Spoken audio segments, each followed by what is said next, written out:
All girls are born with a special place in their body for babies to grow, called the uterus. There's one thing those old sex ed videos and classes didn't teach the potential parents watching them. Getting pregnant is hard. How many years did it take you to have your children? 6 years. Personally, I think I was at the end of my rope. And as a couple, it just was very hard on us. 1 in 8 couples has trouble conceiving or sustaining a pregnancy. Infertility is common. It affects millions of people, and it doesn't discriminate based on gender. Sure, the government's website about infertility has the phrase women's health in its URL. But a third of infertility problems are due to men, a third to women, and the remainder, they're due to a combination of the previous two or they're unexplained. But there's something else you may not know. Race is having a real impact on fertility in the U.S. Most people think that infertility is a rich white woman's disease or diagnosis. It's very few people who are being honest about the fact that this is an issue that Black women are dealing with. Hey fam, I'm Imayan, and I want you to hit that subscribe button right now, because today we're tackling a subject that's important but sensitive, infertility. And we're gonna uncover how the social construct of race ended up having very real life implications on the fertility process. And spoiler alert, you're going to learn how one grandmother gave birth to not 1, but 3 of her own grandchildren.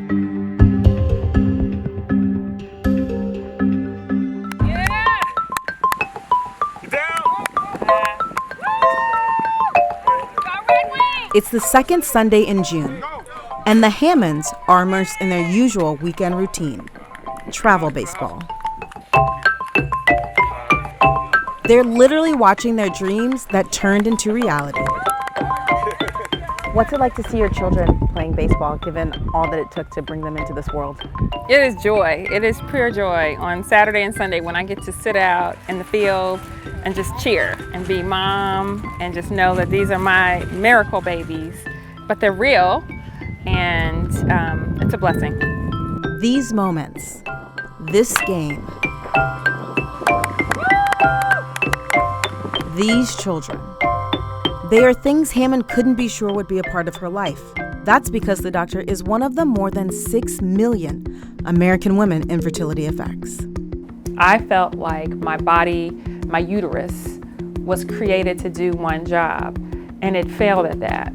And I stayed mad at my uterus for a season. I spent some time trying to reconcile why my body had betrayed me. Her fertility struggles impacted her so much, she wrote 2 books about it, including this one. Getting pregnant and having kids should be fun and easy, right? What happens when it isn't, though? But in order to understand what it's like to live with infertility, you first have to know its definition. Infertility is a reproductive disorder where 12 months of regular, unprotected sex fails to result in a pregnancy. Now, that's only if you're younger than 35. For women older than that, the time period is much shorter, 6 months. Making a baby is more difficult than many realize. The recipe for making a baby is extremely specific. In fact, everything has to be exactly right to make sure it happens. Let me show you. First, you'll need to make sure you have all the right ingredients. That means good quality eggs, healthy sperm, and a uterus. You'll also have to be sure that you're trying to conceive during the exact right time of the month. It's a very specific window, and it's brief. Ooh, oh.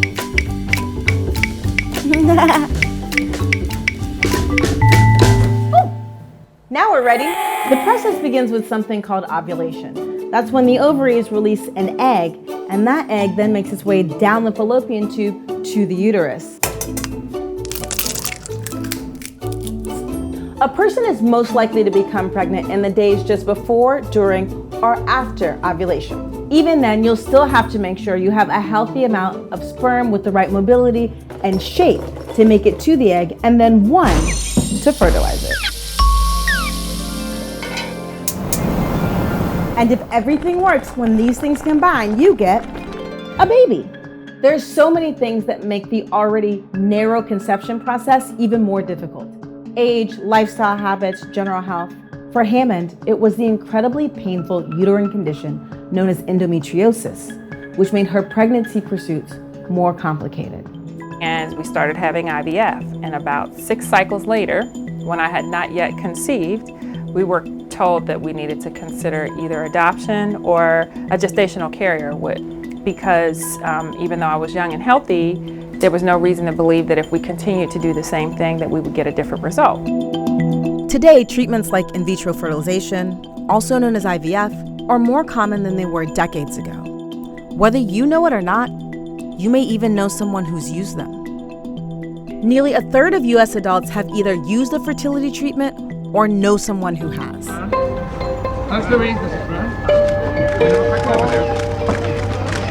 The world's first baby conceived using IVF was born in July 1978, and she was a precursor to the at least 8 million children born using the procedure. But IVF treatment doesn't guarantee a pregnancy. Its success rate is 50% at age 30, 21% for women in their late 30s, and it decreases even more when women hit their 40s. Fertility experts told me age was the #1 factor in determining the success of IVF. But there's something else I was surprised to uncover about the lengthy multi-step process. The procedure is less successful for African American women than it is for white women, according to a 2018 study. Researchers couldn't determine why this was true. And this study, it's not the only place where we see disparities when we look at fertility stats and filter them by race. For example, the states with the best fertility stats, they're not the same for all women, and that was something I was surprised to find when I was researching this story. While South Dakota has the highest overall fertility rate and Washington, D.C. has the overall lowest, the results change when we factor in race. White women have the highest rates of fertility in Utah. It's Alabama for Hispanic women, and Maine, a state whose entire Black population makes up less than 2%, is the state with the highest fertility rate for Black women. These statistics sit against a backdrop where the United States is experiencing record low fertility rates. Now, researchers say some of this can be attributed to the fact that people are waiting longer to have children. But what about the racial disparities we're seeing? Trying to uncover the answer to that question led me to the University of Michigan, where I found one woman who could give me some insight. The leading cause of hysterectomies in the United States is uterine fibroids, and it affects women of color the most because women of color are more likely to suffer from uterine fibroids. Rosario Ceballo has dedicated part of her career to investigating the intersection of race and infertility. And she's a researcher with a personal connection to this issue. At least one of her family members struggled with infertility without telling anyone. The family story was that, oh, she was too busy with her education and her career. She didn't want children. Just a few months ago, we learned that wasn't the real story. The real story was that they were trying for years and years and years to conceive.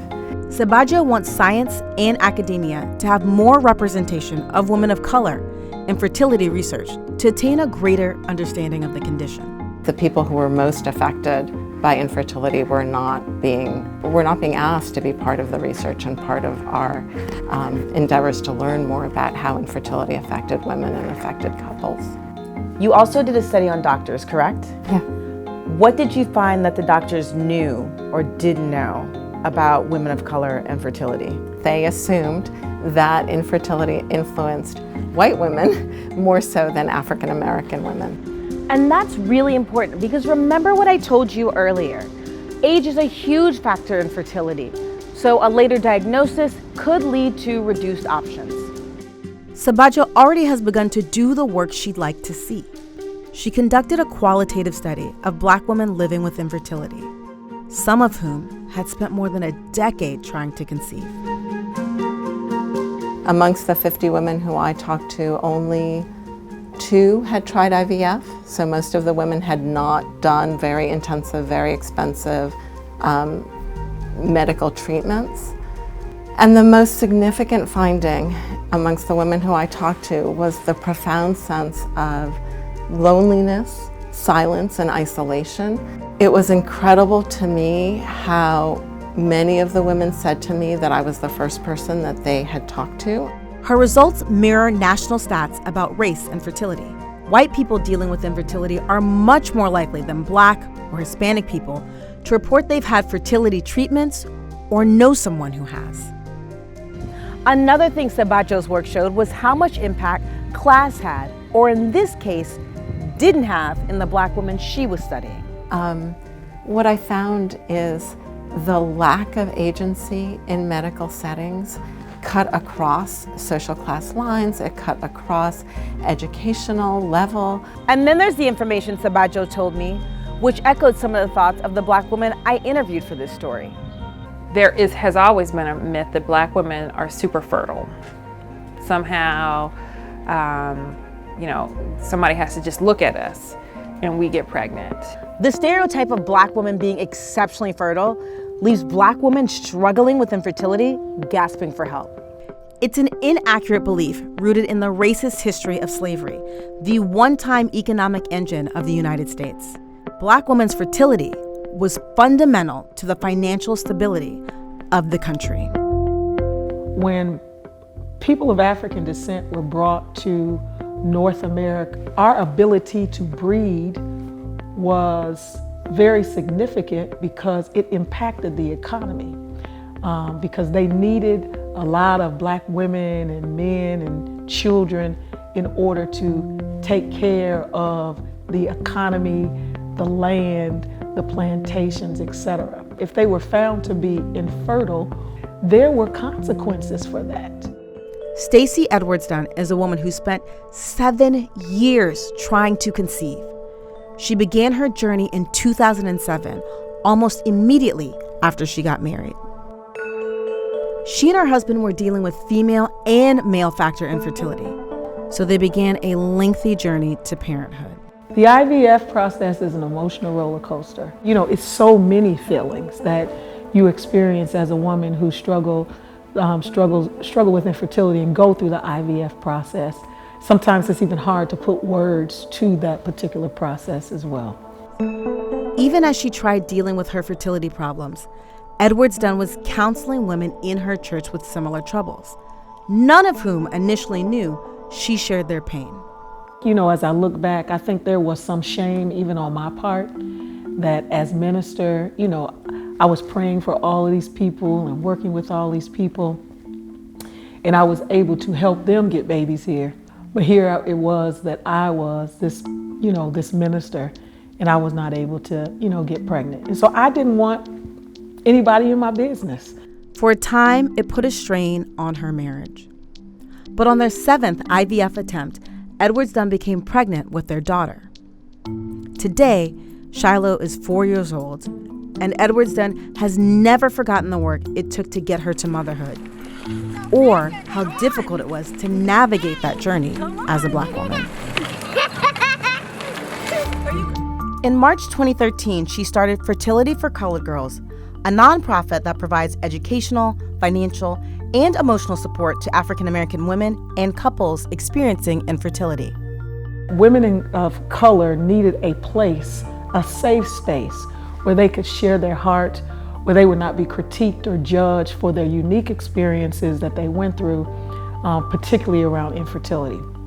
And so, and that was the purpose of Fertility for Colored Girls. Her organization has distributed tens of thousands of dollars, and she says Fertility for Colored Girls has brought more than 200 children to want-to-be parents.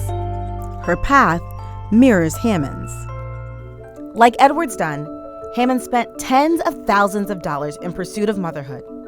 Her price tag would have been much higher if her postmenopausal mother hadn't volunteered to carry her embryos. Why would you volunteer to carry your daughter's baby? Well, I did it because she needed to have it done. And I was going to be the best person to do it, not because of my physical health, but the knowledge that I would do everything I could to hold on to the child that I hoped to, not to conceive, but to carry for her. I considered myself to be a loving incubator. The loving incubator gave birth to not 1, but 3 grandchildren. At age 55, Cade delivered triplets. This is what those babies look like today at age 14, on the verge of starting high school. The birth story of Aaron, Kai, and Simone is the reason Hammond gave up practicing medicine in order to create a foundation to help others dealing with infertility. She even named it after her mother. On this Saturday in early June, the Tinina Q. Cade Foundation is hosting a fundraiser at the Maryland Zoo.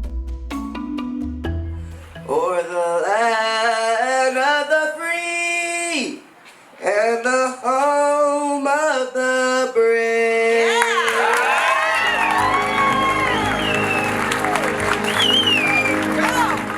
It is raffling off $10,000 in fertility treatments. That's a substantial amount of money for a process with an average cost of $25,000. Congratulations, Travis. Is this for you or is this for someone else? Okay, can she come up too?